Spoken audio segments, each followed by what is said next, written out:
You know what? Enthusiasm, it's okay. You know, it's fine, I guess. You take or leave It's it. cool. Yeah. Welcome to Electric Enthusiasm, the podcast where we celebrate unironic enthusiasm. I lost my voice over a week ago, and I still sound like this. Katie Cobalt. Yes, and you sound amazing. And I'm Alexander Kjellf, and I'm feeling extra Danish today. Excellent. I'm very excited. Yes. So, Alex, can you please tell us how this works? Let's see if I remember. In every episode, one of us presents a topic that they love, but that the other host knows little or nothing about. And then we'll do their level best to spread their enthusiasm to the other host and to you, the listener. Sometimes we have guests on who are super excited about something we know nearly nothing about. And then we have the moment of meta, where we nerd out about enthusiasm itself and talk about how you can live a more enthusiastic life. Because we think this is great. It's so great. Yeah. You know what? Enthusiasm, it's okay. No, it's fine, I guess. You take or leave It's it. cool. Yeah. And if you, dear listener, are super excited about something, you should tell us about it. Tell us on our website, electricenthusiasm.com, on our Instagram, @electricenthusiasm, or you could even plain old send us an email at hello@electricenthusiasm.com. Yeah. Oh, I like it. We modernized the intro a little. I like it. I mean, we're just getting bored of saying it the same thing over and over again. Exactly. Keep it fresh. That's what I always say. And you know what? Enthusiasm, it's fine. It's okay, I guess. Yeah. I mean, yeah. I can take it or leave it. It's not like we've made an entire podcast about it. And like spend all our time thinking about stuff that are fun. Exactly. No, it'd be weird.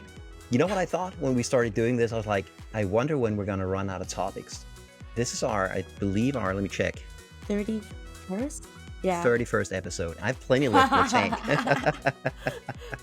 Oh, I'm excited for the future of this podcast. Yes. Excellent.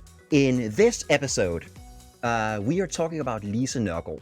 And this would be the part where I normally ask you, so Katie, what do you know about Lise Nørgaard? But let's face it, you don't. No. No. Also, that is not how I thought you'd say that word. So, Yeah. listeners at home, we have a shared script that there's bare bones notes in. So I knew the name of this topic. The last name, say it again. Nørgaard. That is not how that word looks.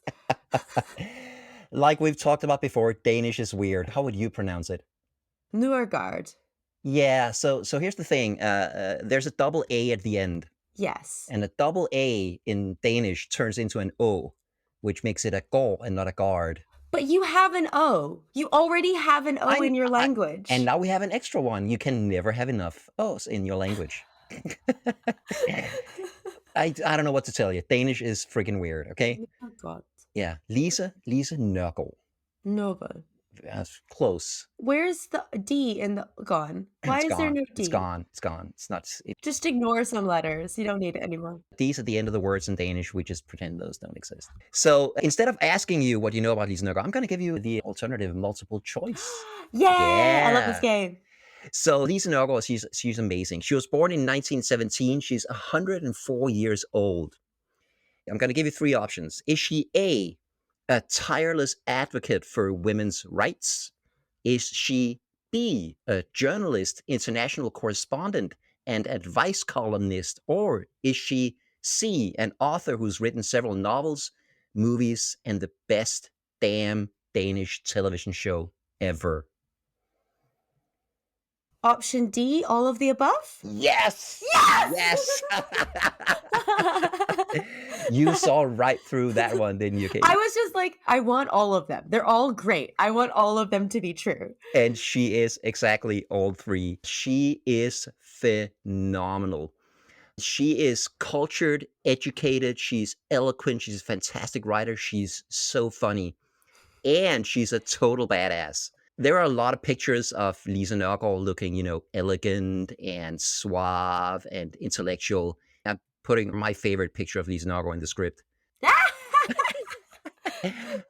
How would you describe this woman? This woman is an absolute to her core badass. Yes. She's sitting at a desk. There's a beautiful typewriter next to her. She's holding a bouquet of gorgeous daisies and roses while smoking a giant cigar. Yes. And looking so badass while doing it.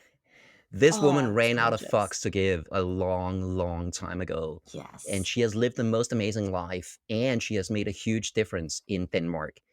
And I'm so excited to share her with you because Yay. nobody outside of Denmark knows who she is. Hmm. And everybody inside of Denmark does. Every single Dane knows Lise Nørgaard and her work.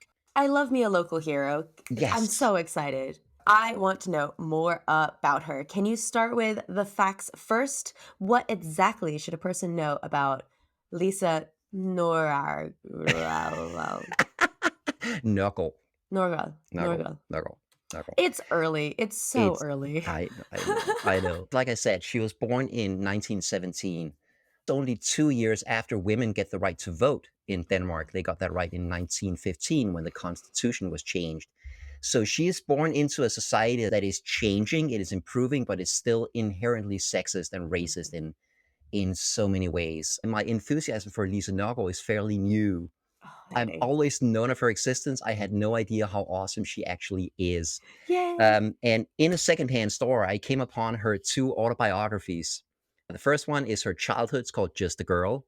Hmm. And the second one is her adulthood, and it's called They Sent a Lady. Hmm. I pasted a quote in our script. If you could read that, please. This is the opening sequence from her first autobiography of her childhood. I came into this world as a faulty delivery. My dad, who in those years had gotten used to getting everything he wanted, had ordered a son, and he was very surprised when the baby delivered on June 14th, 1917, was missing an important detail. In order to take this defeat with a stiff upper lip, the wronged father began spreading the rumor that this little girl, that fate had foisted upon him, was no ordinary child. He claimed that I, as an infant, was not only prettier, but also smarter than all other previously born children. Wow, what an approach to life. It's like, Yeah, right? I was born a girl, therefore I'm better than every other child in this world. Yes. And there is that dichotomy throughout her entire life that, yes, she's a woman fighting against this inherent sexism, Yeah, but on the other hand, she does not give a fuck. She no, will do whatever.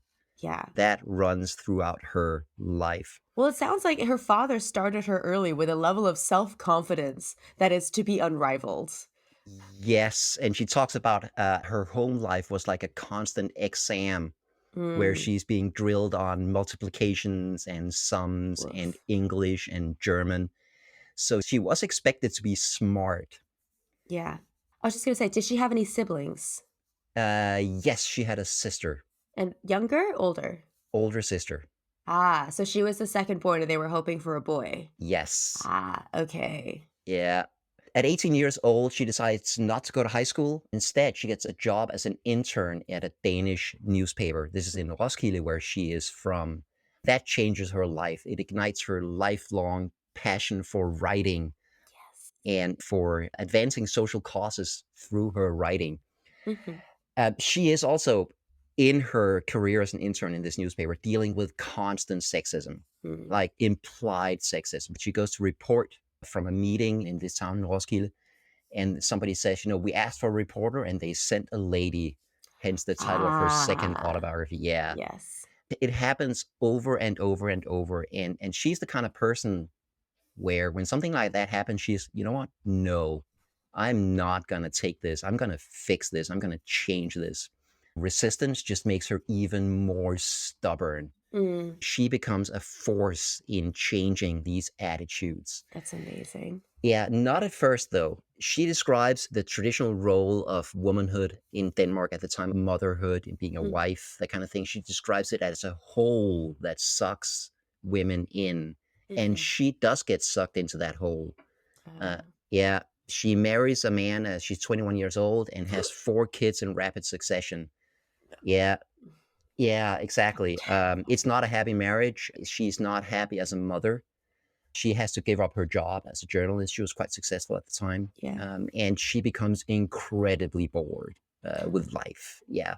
It shows how powerful those attitudes are in Yeah. society at the time that even she knuckles under, even she falls into that hole. Yeah. Finally, she's had enough. She divorces her husband in 1950 and she goes back to work full time as a writer. Yeah. Yeah, and just basically never looks back. And her life becomes so much better from then on. She fought for gender equality, pay equity, and abortion rights. She called birth control pills the greatest advance I've ever seen. Yes. And she worked tirelessly to advance all of these social causes, not as a politician, not as a demonstrator in the streets, but through her writing. Mhm. I want to give you a little quote. It's her talking about what it's like for her to be a writer. Becoming a journalist was a dream. It was so wonderful to see yourself in print. I shouldn't say that it's like having an ice pick stuck up your ass because that's too strong, but you get the sense that now it's time to go get things done. My articles were based on something I wanted to change. Every person has the right to a good life, and I think that it's important to give socially disadvantaged support and self confidence. Wow. The ice pick stuck up your ass. Like she's a very imaginative writer. But it sounds like she's like looking at the intersectionality of life. Like she's talking about the socially disadvantaged. She's not just looking at women, right? It sounds like Mhm. she's more broad in her understanding of what our society has forced upon us. Absolutely. One of her proudest moments is in 1952, after World War II. She goes to England to study how they help people who have been disabled in the war. So people who have lost their eyesight or lost limbs or that kind of thing. The Brits were apparently much better at it than we were. They had institutions to retrain people, Hmm. whereas in Denmark, they were just hidden away in institutions. Yeah, yeah, like go away. We don't want to see you anymore. Yeah, And she comes back with those experiences. She writes about them and she actually managed to change attitudes in Denmark. that's amazing. Politicians end up adopting some of those principles. So that would be another example of her actually changing the world through her writing. Yeah. Then she becomes an advice columnist as well. Yeah. I would have written so many. She seems like the person I would ask for advice. I want to know what she thinks about things. Yes. She does this at a magazine called Hjemmet, The Home, which Hmm. is very much a magazine for housewives. Yes. Not a bastion of social change or social progressivism in any way, okay? And then she comes in with her advice column, which is A, hilarious, and B, gives really, really good advice. This is pretty random, but over Easter, Patricia and I spent a night in an old Danish inn, like a super traditional place. They had an issue of Hjemmet, this magazine from 1968, lying around in the room, and her advice column was in it. That's insane. Yes, and one of the questions was from my wife, my husband won't let me go out and play handball in my free time. He believes I should be at home. I'm the one who could take care of our kids. What should I do? And Lise Nørgaard was like, are you a slave? Does he own you? No, he doesn't. Like, is he incapable of taking care of the kids himself? I'm sure he could do it. Yeah. Go play handball. It's your right. Yep. Again, using her writing for advancing social causes that she believed in. Here's how she went about it. My answers in my advice column were often about gender equality. I made it my job to tell women how to revolt. They often wrote that they couldn't stand their husbands and had tried to leave him but had always come back. The only way they could avoid that was to get a job and a place to live. Only then would they split on their husbands. In the fight for equality, it's always been important to me to crack down on the inequities I saw. Yes. And this is like really genuinely difficult thing to do. If you are a woman who is reliant financially on your husband, it's hard to leave, but you Uh-huh. get a job, get a place, you have independence. Financial independence is so crucial. Yes, I like her. Also, teaching women how to revolt. Yes. This is my kind of lady. Is she still alive? Is she still with us? She's still with us, still 104 years old. She is in assisted living now. She Mm, gave her last interview a couple years ago at 102, wow. but she is still around, She's still here, still here. still revolting. Yeah. I want to show you one of my favorite questions and answers that she gave. This would be late 60s, early 70s. A while back, I started to notice that some of my clothes had been used, and I realized it was my husband wearing them when I was out. Exciting. That was Mhm. me saying exciting, not her. At first, I didn't know what to do, but then one day he asked me to lay out his work clothes. We were both at home doing some chores around the house. so I laid out my underwear, corset, and stockings. Ah! First, he was shocked and started protesting and denying, but finally, I helped him into the clothes. Since then, I occasionally help him change clothes. This might serve to calm other wives if their husbands feel the same way. Oh my God! This is from an advice column in a housewives magazine in Denmark in the late 60s or early If 70s. I was Lisa and I got this in my inbox, I would have been so excited. Yes. Okay, let's hear her reply. I'm very excited. Oh my gosh. Okay. I think you've gone about this the exact right way. Yes, you have. And shown yourself as a wise and tolerant wife. This tendency of your husband's is shared by many, but since it's rarely talked about, most men think they are victims of a terrible and sinful vice, and their wives, upon finding out, think they're experiencing something unheard of that they can't live with. It's better to know that a marriage can survive if the partners meet in the understanding that this can happen in the best families without harming an otherwise good relationship. Oh, yes, yes, yes, yes, yes, yes, yes, yes, yes, yes. Everything about this is just so great. So great. I love it. Yes, she is such a badass. This is 50 years ago, right? Yes, so good. Like, firstly, whoever wrote into this question, like, I noticed and I started supporting. Yes, yes, yes, yes, yes, yes. Great. That is the best response. So supportive, so wonderful, so kind. And then I think as well, it's really important that Lisa pointed out that this is common and not talked about. Because I think that probably made it like normalized it for the person writing in and for the readers as well. Oh my gosh. Such a wonderful thing to happen in the 60s. I'm so happy about this. Yes, it's not shameful, No. nothing bad about it. It happens. Because, like, clothing with gender is silly, and if you wanna wear it because it makes you feel pretty, wear it. Doesn't matter what name's on the label. It's all good. Exactly. So she did that her whole life, and I respect the hell out of her for it. She Mhm. lived her own life that way, and she helped others live their lives Yes. that way. She received so many awards for her writing and her living. But maybe the greatest reward she achieved, or greatest recognition, was that she got a pastry named after her. I wanna eat this pastry. Yes, we can do that. There is a famous bakery in Copenhagen called La Glace. They make these extremely decadent cakes and pastries. Yeah. And they created the Lise Nørgaard, which is based on her two favorite desserts, Mhm. which is kransekage, which is this super, super sweet, weird, like marzipan kind Mhm. of thing. Yeah. And then it's mixed with rødgrød med fløde, which we talked about before, which is this berry Yes. compote we make in Yes. Denmark that's impossible to pronounce, and that's we use to tease all foreigners. You can buy it at La Glace, and the proceeds from that pastry go to the Countess Danner Foundation, Mhm. which is a foundation that helps women and children who have been subjected to partner violence. Yes, that's so fabulous. Yes. Tasty things causing good things. We love to see it. We love to see it. Yes. Then I want to talk about Matador. If Lisa finds out about this, she might be a little annoyed, because she believes that all of her writing and all of her social progressivism has been a little overshadowed by this TV show that she created, which is called Matador. Yeah. I would agree. It's just that Matador, it's so good. It's so good. There are some Danish TV shows that have taken the world by storm, like The Killing or The Bridge or Borgen.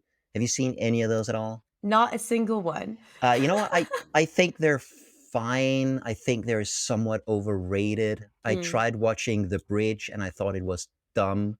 I lasted half an episode. I tried watching The Killing and I thought it was boring. Mhm. Borgen is fine, I guess, but it's nothing to write home about.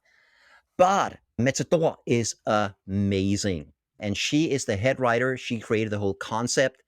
Here's what it is. It's 24 episodes of an hour each, set in 1929 to 1947. Mm? Crucial years in the development of Denmark, and World War II is obviously in there and plays a Yeah. huge, huge role. It is set in the fictional small town of Korsbæk. There's a town called Korsør, and there's one called Holbæk. You mash those up and you get Korsbæk. Yeah. It's a family drama. There are two main families that kind of compete against each other. There's a Mhm. little bit of Romeo and Juliet in there, in that one man from one family falls in love with a woman from another family, and do they get each other in the end? We'll see. It first aired from 1979 to 1982, but it's been repeated forever on Danish television. They Mm. keep showing it again and again and again. And it is incredibly popular. When the 24th episode aired in 1982, 3.5 million people watched it out of a Whoa. population of 5.5 million. That's a lot of that's most of Denmark. Exactly. Now, I should say there was only one Danish TV channel at the time, so that obviously helps. But Yeah. but still, it's incredibly popular. I want to play you a little piece of music. Some lovely piano. It sounds familiar. It sounds very familiar. Why do I recognize the tune? I have no idea. Have you It seen sounds Matador? familiar. It's very lovely. It's classic. There's some violins coming in underneath. That is the intro to Matador. Lovely. Lovely, lovely piece of music. Whenever that piece of music comes on, every single Dane knows what time it is. It is Matador time. Pretty much everybody has seen it. Some of us have seen it multiple times. The introduction has a very nostalgic quality to it. Like, Yes. it feels like something I've heard before. It feels familiar. I don't think I have, because I don't see how I would have ever heard of the song before, but it has that feeling to it. There's a sense of nostalgia, there's a sense of reminiscence to the music itself. Which fits perfectly with a TV show set in the 20s, 30s, and Yeah. 40s. By the way, Matador, the title, it doesn't mean matador as it does in English or Spanish, like a bullfighter. Mhm. Matador has two meanings in Danish. One is a businessman, like a successful businessman who becomes the king of industry. Mhm. That's a Matador. But Matador is also the name for the board game Monopoly in Danish. Ah, yeah, that makes Ah, sense. That tracks. it makes so much sense. Yeah. And it is the story of this little town, Korsbæk, that's very staid and established and Mm. traditional. You have the rich family, the Varnes family. He's the manager of the bank. You have the one and only clothing store for women, Damernes Magazine, the ladies' magazine, Mhm. which is very snooty and snobbish, yeah. Then this outsider comes to town and upends everything. It's a great, great story. It's very well written. It's very well acted. All of the famous Danish actors from the time were in it. Mhm. It's set in this period, and the costumes and the setting is just immaculate. Ooh. The cars, the bikes, everything is perfect. But I think what's really remarkable about it is that it allowed Lise Nørgaard to do two things. Mhm. First of all, she could take funny situations or interesting people that she'd met throughout her life and put those in the show. And it's really cool to be reading her autobiography and just be like, oh, so that's where she got the idea for this person.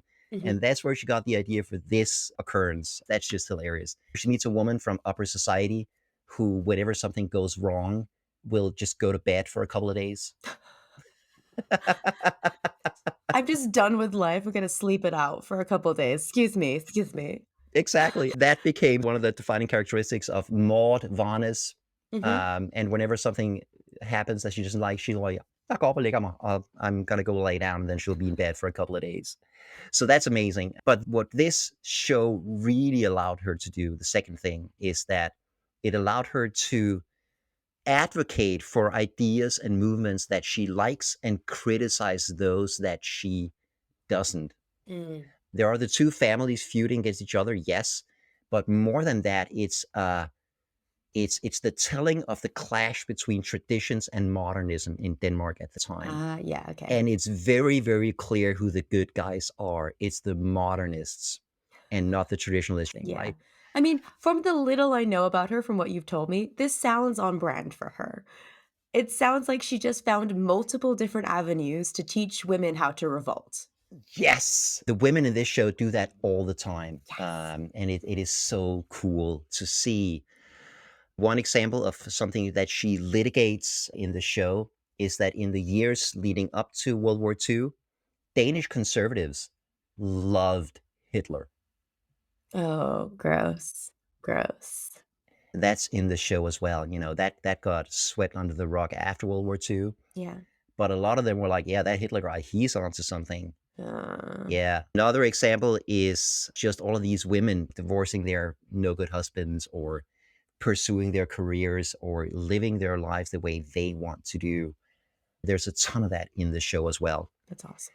Phenomenal. Oh, yeah, by the way, in this show, the modernists, they like jazz music and swing dancing.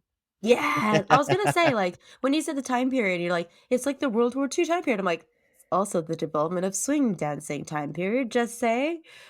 Exactly. And the cool people, they like the jazz music and the swing, and the traditionalists, they hate it. That also actually happened at the time though, so that's fair. Yes, exactly. This show, it's so good. Patricia and I, a couple of years ago, we were like, let's watch one episode. And we ended up binging all 24 of them in a few days because it's so good. It's funny, it's moving, it's dramatic at times. And again, so well written, so well acted. Very And there's just one more level to this. Like I said, Lise Nørgaard got so many awards. And in 2015, she received an award by the Rainbow Business Chambers in Copenhagen for the gay representation in Matador. Try reading that. I'm gonna have to say her name. Oh fuck. Yes. Actually, I put a lot of names in there just to make you say them. Thank you. You're entirely welcome. Okay. Lise Nørgaard? Nørgaard. Nørgaard. Lise Nørgaard Yep. received the award for never being limited by societal norms, preach, and especially for having created a number of believable, well-rounded queer characters in Matador, like Mr. Schwan, Very good. Perfect. Daniel Skjern. Skjan. But perfect. I thought I had to ignore the last letter. Anyways, even Hansen and Jenny. I like Jenny the best.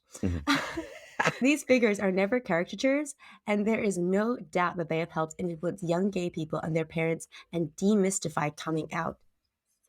Lise Nørgaard was also praised for the scene where Mads Skjern Yeah, perfect. throws his gay son and his friend out and calls him sick in the head. After which Mads' wife, Ingeborg, yells, "Sick in the head, you're sick in the head." Thank you to his wife for that. Yes, I think we need to watch that moment. Her hair is perfect. Han er jo syg i hovedet.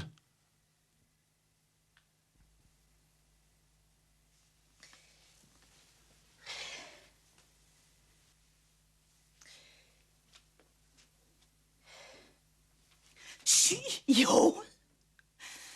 Det er dig, der er syg i hovedet. Whoa! What do you think? Wow! The power and the fierceness in her voice. Oh my! You were not kidding about it being very well acted. Like, I felt it. I am so excited to see more. I didn't understand a word, but No. because you gave me the context, I knew what was happening in the story. And like his confusion at her anger is so on point. And also I feel like for like a lot of queer kids out there who maybe didn't have a mother who fought for them, seeing that ferocity in that mother, ooh, chills, goosebumps, fabulous. Oh my gosh, very cool. Yes. Very, very, very cool. Yes. That is just a fantastic scene. And that's one of the reasons why she got this award. I should say, by the way, the two women mentioned, Eden and Jenny, mentioned as examples, are both bisexual women Nice. in the show. Bisexuality is often poorly portrayed or portrayed as like a phase on the way to realizing you're gay. So it's nice to see that like, no, they were actually just bisexual and it's okay. Yeah, exactly. Very cool. That show is so good. And here's a funny story. Do you know about implanted memories? Like Inception? No. No, like in real life, fake memories, implanted memories. Like where you tell somebody something happened enough times and they believe it actually did. Yes, Yes. that. Matador, the show, did that to the entire nation. How? What? Let me explain. There is a character in this show called Missemø. She's this elderly lady, somewhat confused. At one point in the show, she inherits a ton of money. Mm. Okay? And then this gold digger shows up. He's a teacher who hates kids. A very unsympathetic character. I mean, if I was a teacher, I'd also hate children, but that's Yeah, fine. right? He pursues her and ends up marrying her, clearly for the money. He's a mooch. He keeps living off various women. Then at one point, it was is the wedding night, and he comes to her bed, and she's like, "This is horrible." He was expecting all kinds of things to go on. Yeah. So he goes out onto the balcony. She closes the balcony door. It's a freezing night. Won't let him in. He catches pneumonia and dies from it. Yes. Wow. Yeah. And everybody in Denmark talked about the scene where he's out on the balcony in his nightshirt and nightcap, hammering on the door, trying to get in. Yeah. Everybody, I can see that scene in my mind's eye. That scene is not in the show. Never happened, never aired. You see her talking about it afterwards, but you never see the actual scene. Yes. But an entire nation swore that it happened. So how did you guys realize that it didn't happen? You go back and you rewatch it, and you're But like, you're all convinced. where is that scene? It's not in the show. That's hilarious. So many Danes will swear that they've seen it. Yeah. Yeah. I found that such a cool example of implanted memories. It's a great testament to the writing of the show that everybody can so clearly visualize something that never happened.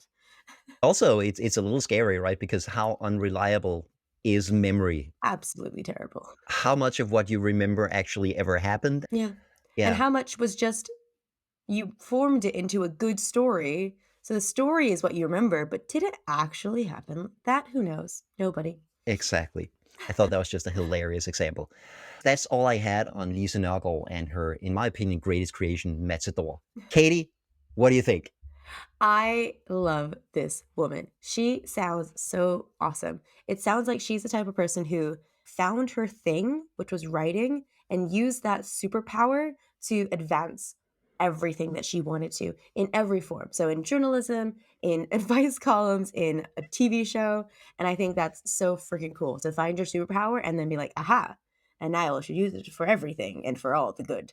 Awesome. Where can I learn more about her? Because I would like to learn more. Obviously, I want to watch Matador. Yeah. Ideally, I think I want to watch it with you in Copenhagen. I think Yeah. that'd be a really good, on the evenings, we watch an episode together. Yes. You can't really learn more about Lise Nørgaard. I have been trying so hard to find anything from her, on her in English. There is essentially nothing. No. This is a woman who spoke fluent English, fluent German. There are no interviews out there on her in English. Nothing outside of Denmark. Nothing not in Danish. Are you trying to tell me that this episode of this podcast is the foremost place to learn about Lisa in English? Now that you put it like that, that is exactly what I'm saying. Yeah, that's exactly it. So, as the world-renowned English expert on Lisa, how are you today, sir? Yes, exactly. There is basically nothing. If you wanted to watch Matador with English subtitles, you'd have to buy the DVDs because you can't stream it anywhere except on Danish National Television's streaming service, which only works inside of Denmark and only in Danish with Danish subtitles if you want those. Wow. Yeah, it makes me a little sad that the rest of the world has never previously been exposed to the awesomeness that is Lise Nørgaard and Matador.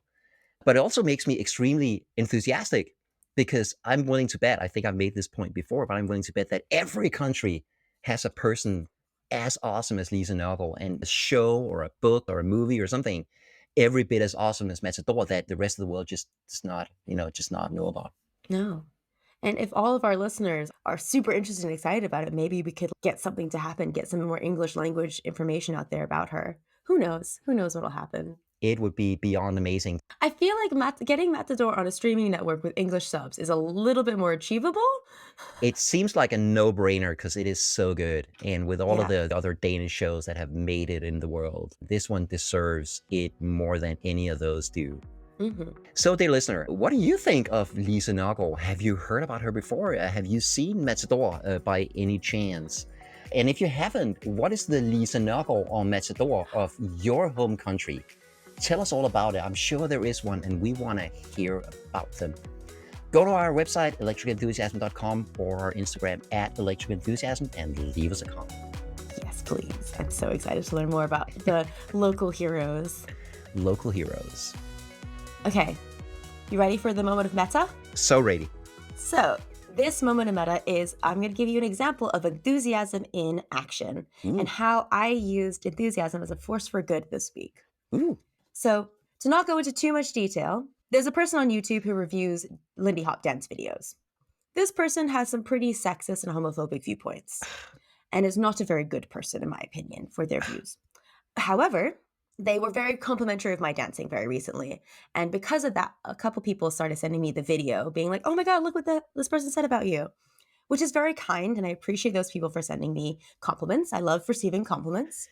Don't we all? We all do. But I don't really need compliments from this person. This person's not a great one. So I was having a chat with my mentor and I was like, I want to say something about this. I want to do something about this. I don't want to like clap back. I don't want to do a huge call out or anything, but I do want to say something and I'm not sure what I should say.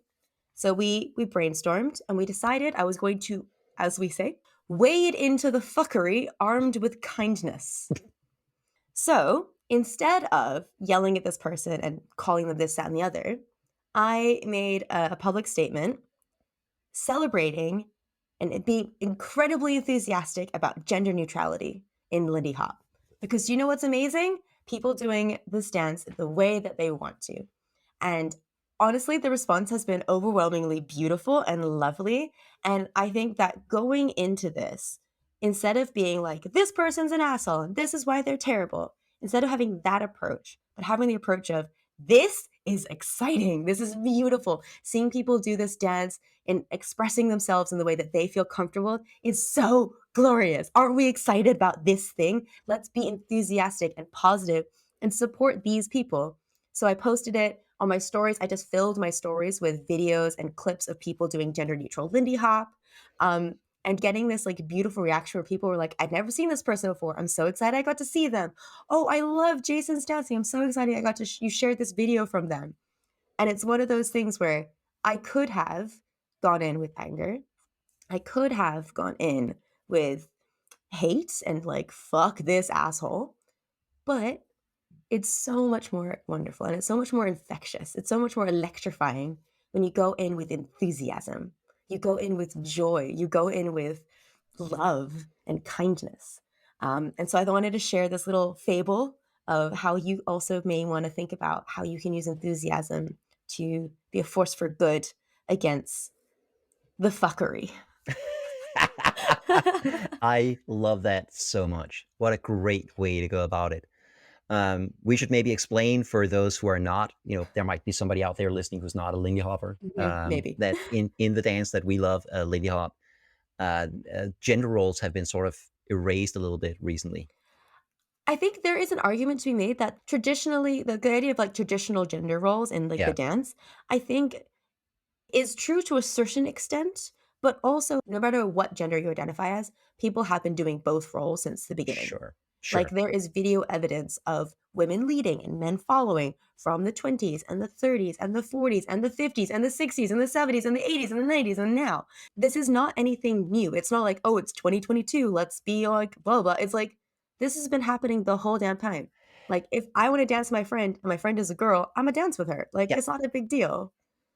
Oh yeah, absolutely. It's just I think that in the swing dance community, there's a conversation about it that is a little more conscious than in many other dances. I don't think you see a lot of this going on in salsa. No.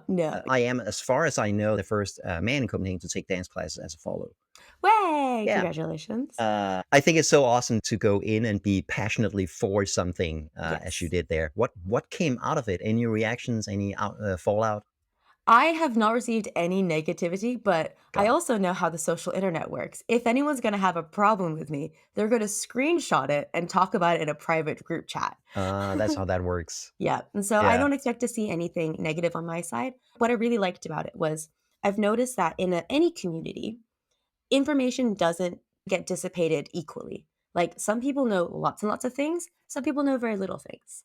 So I put a little like disclaimer in the caption saying like, if you don't know what the fuck I'm talking about, DM me and we'll talk about it. And so I've invited a lot of conversations. The people who don't know what's going on, they don't know who this person is, they don't understand why this is a problem. I've been able to invite them into like a private conversation where I can take the time to explain what's going on, why is it problematic, and then ask them what their opinions are, right? And have that be a dialogue as opposed to like a comment warfare. Yeah, yeah. Um, It's very rare that something good comes out of those, public feuds. I think your approach is way better. yeah, 100%.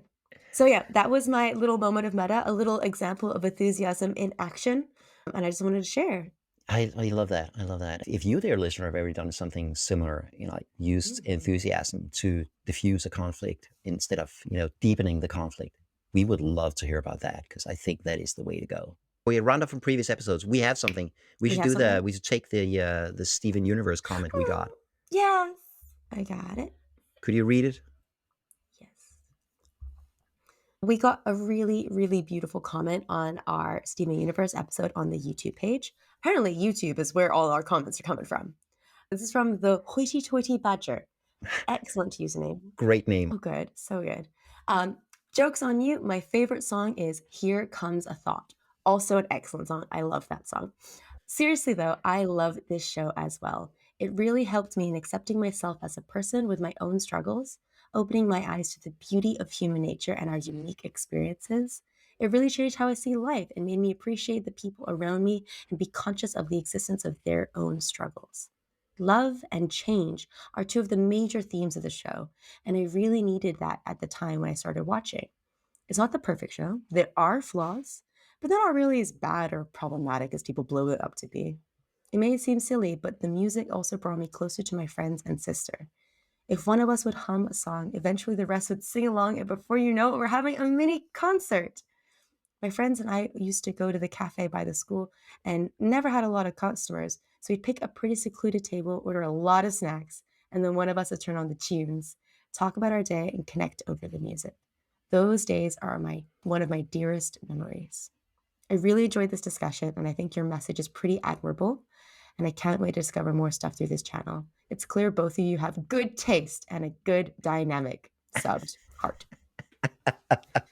Oh my gosh. So good. I vibe with Hoity Toity. I think we would be great friends. Great taste recognizes great taste. Hey. Awesome. And again, a silly kids cartoon can have that kind of effect on people when it has a good and positive message. I just love that so much. It's such a fabulous show, which I think leads us very nicely into, if we liked this episode, which episode would you recommend? I'm going to recommend Steven Universe. What a great idea. What a great idea. Also, apparently writing that can make the world a little better. Oh. You got for thematic connection there. Okay. Yeah. Definitely Steven Universe, very different subject matter. A kid superhero with healing saliva. Somewhat different than, two feuding families in Denmark in the mid 20th century, but still good, solid, positive values. And I like that. And if we wanted to stick with a Danish theme, maybe another Niels Bohr, another famous Dane, and another episode with Katie trying to pronounce Danish names and words. It's such a confusing language. Okay. I feel like as well, so as a non-Dane, when I think of Danish things, I think of a tin of Danish cookies. Mm-hmm. And so in my head now, I'm collecting all of the Danish people you educate me on. And in my head, they're called the Danish cookies because they are sweet, they are tasty, and I am excited to learn more. When I have some Danish cookies, I'm always excited to eat the next one. So for me, in my head, I got the Danish cookies, and I am excited for the next cookie you invite into my life. Yeah, which reminds me that we could also send people to the Pete Hein episode. Yeah, another Danish cookie. Yeah, another Danish cookie, also writer, poet, multi-genius. So another Danish cookie. Yes. And also, I hope you realize you are also obviously included. You are also a Danish cookie to me. I see myself as more of a Danish snack. You are a legit snack. All Alrighty, dear listener, we hope you enjoyed sharing some of our enthusiasms in this episode.